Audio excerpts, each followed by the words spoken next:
What up, YouTube? This is a deck list analysis of SABLEDONK.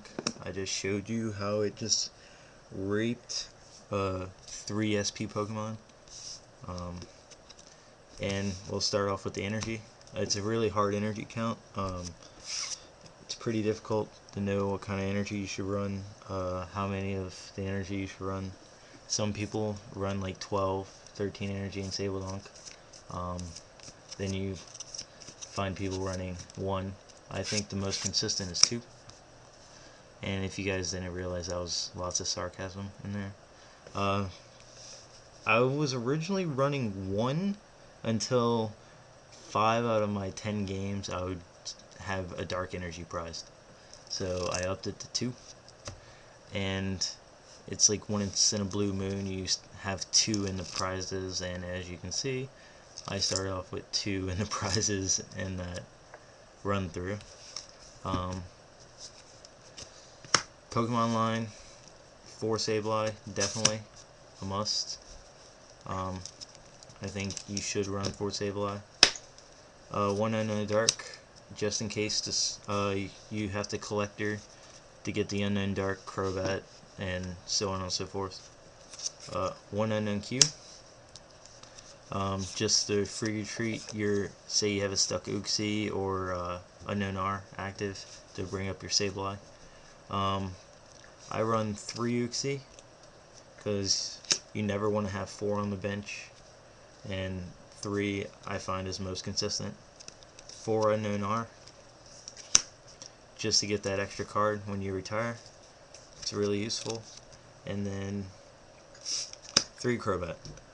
Some people play 4. I find you only need 3, and half the time you don't want to put that third one out. You only want to have 2, and this is basically what your field should look like: 2 Crobats, 3 Uxie on the bench, and 1 Sableye active. That's what you want. And then trainer lines. I have a different trainer line than a lot of people do. Most decks run 1 Seeker.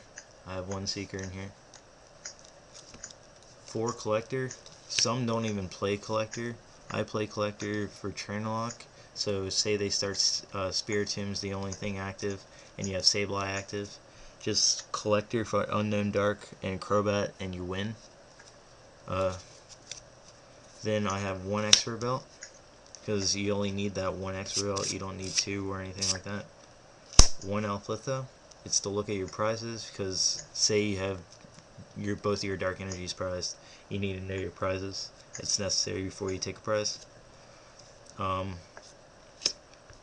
research records. I find this is a really interesting card to run in here, because the way you play your Unknown R's could be different with research record, and you can also put crap to the bottom. Say you have Sableye on the top, you can be like, put Sableye on the bottom instead of in your top 4 cards. 1 Luxury Ball. Luxury Ball is very important because this is basically a free Uxie or Crobat, whichever one you need at the moment. I run 4 Dual Ball. For consistency purposes, you probably only need to use 2 out of the 4, but it's nice junk on fodder. 4 Pokedrawer. For 1 drawer you can draw 1 card, and for 2, if you play 2 at the same time, you get to search for any 2 cards, so it's very useful. Next, run 4 Pokedex. Pokedex lets you look at the top 2 cards and then pick 1, put it in your hand, and bottom the other. Very useful card. You can pair that with research records, and like I did in the run through of the deck.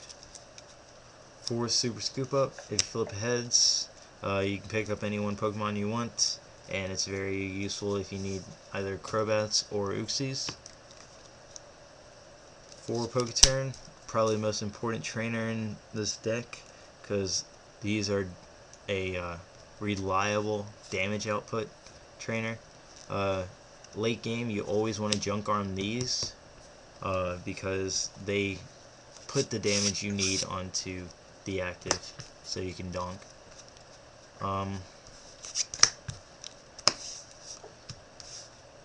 Next is 4 Victory Medal. Like I said, Delibread's proxy for Victory Medal.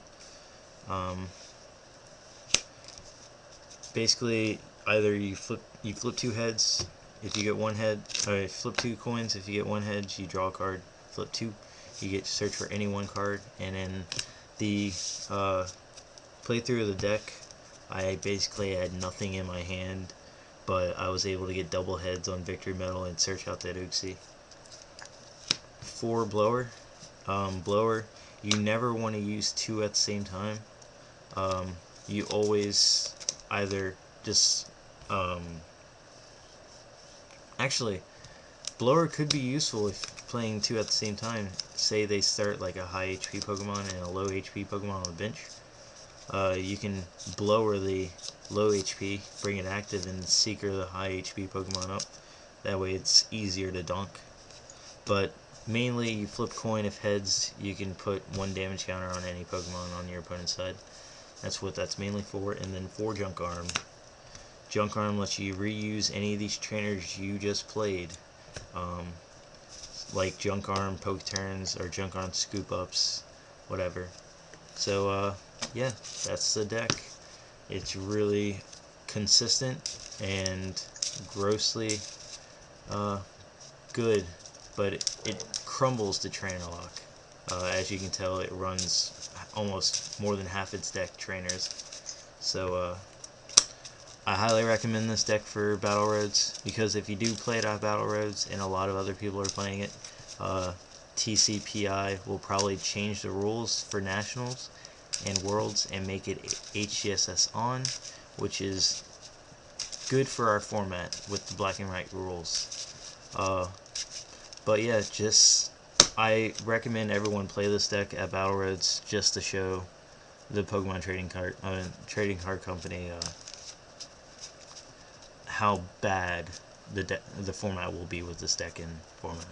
So thanks guys for watching, and peace.